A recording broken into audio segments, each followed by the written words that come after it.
जय हिंद प्यारे बच्चों। स्वागत है आप सभी का शारदा ऑनलाइन क्लासेस में। आज हम लोग पढ़ने वाले हैं फिजिक्स का एक टॉपिक है प्रकाश का परावर्तन।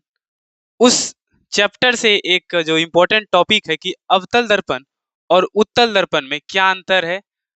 क्वेश्चन आता है कि उत्तल दर्पण और अवतल दर्पण में क्या अंतर है, स्पष्ट करें या फिर अंतर बताएं। तो देखिए, उस पर से ही आज हम लोग मोस्ट इंपॉर्टेंट एक क्वेश्चन है जो कि क्या होता है 2 नंबर में पूछ सकता है। क्या होता है 2 नंबर के लिए बहुत ही इंपॉर्टेंट क्वेश्चन है। तो आज हम लोग पढ़ने वाले हैं कि अब क्या पढ़ने वाले हैं कि अवतल दर्पण तथा उत्तल दर्पण में अंतर पढ़ेंगे। क्या करेंगे? अवतल दर्पण और उत्तल दर्पण में अंतर पढ़ेंगे। ठीक है, तो स्टार्ट करते हैं क्लास को हम लोग।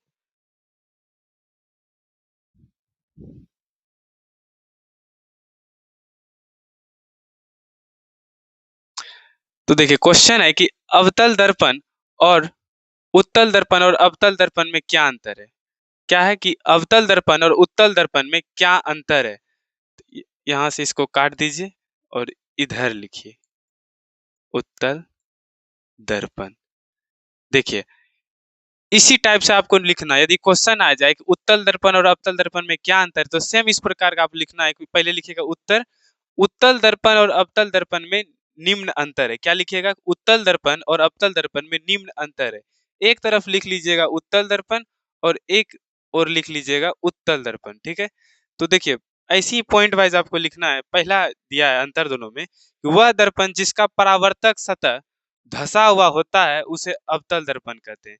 देखिए, वह दर्पण जिसका परावर्तक सतह क्या हो, धसा हुआ हो, क्या हो, धसा हुआ हो, उसे हम लोग कौन सा दर्पण कहते हैं? अवतल दर्पण। इसका प्रतिबिंब आपको बना देना, यानी चित्र भी बनाना है कि वह दर्पण जिसका क्या हो, परावर्तक सतह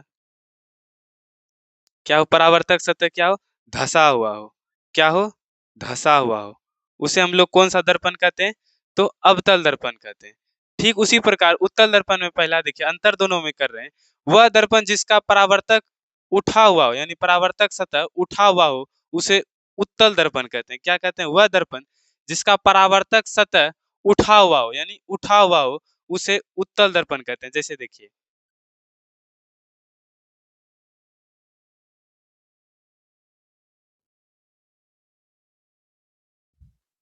इसमें क्या था कि परावर्तक सतह जो वो धसा हुआ है, क्या है, धसा हुआ है, अंदर की ओर धसा हुआ है। किस ओर?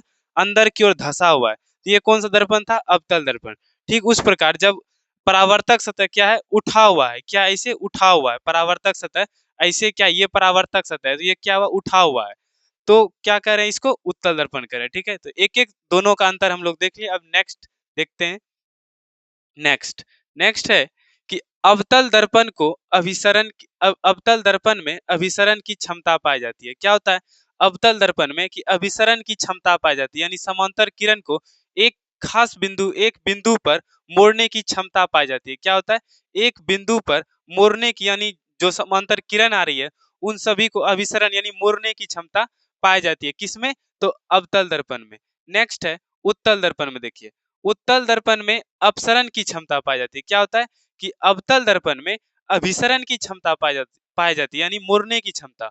और और क्या होता है? उत्तल दर्पण में अपसरण की क्षमता पाई जाती है। इसका मतलब है कि इसमें क्या होता है, अलग अलग करने की क्षमता, यानी मोड़ने की नहीं बल्कि चारों ओर फैलाने की क्षमता पाई जाती है। किसमें? उत्तल दर्पण में।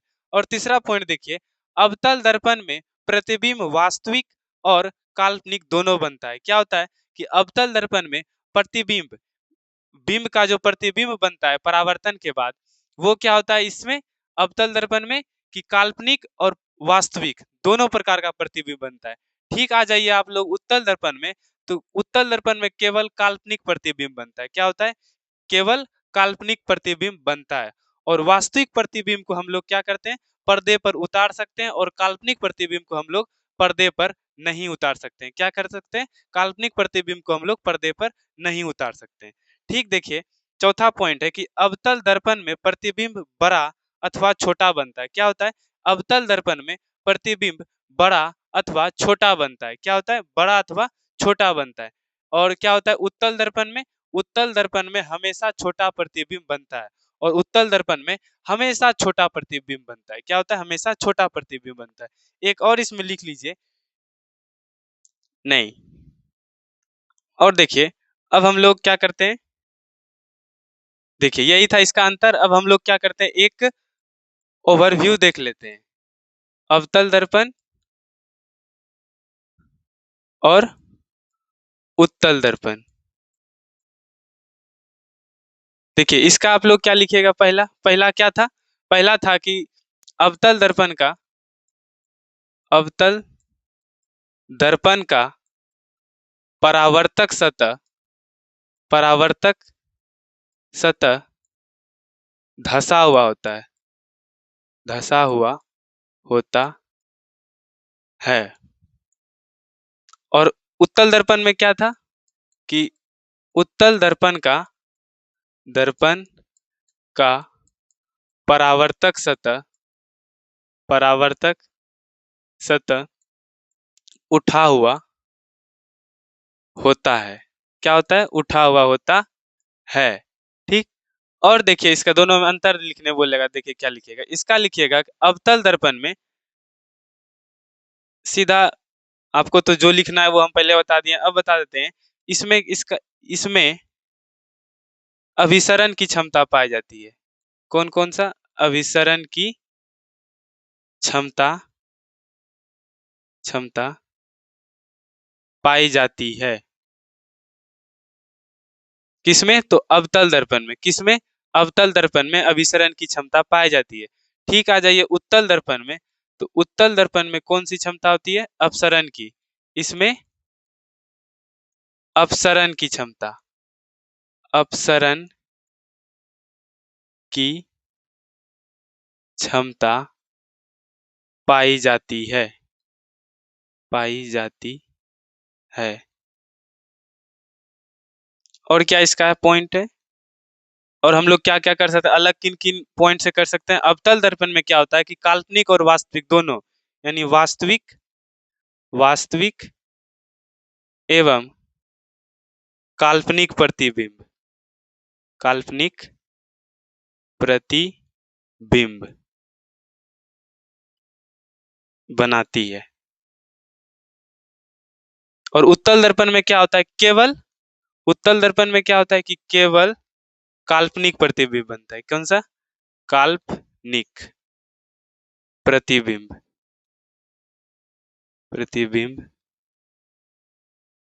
बनती है।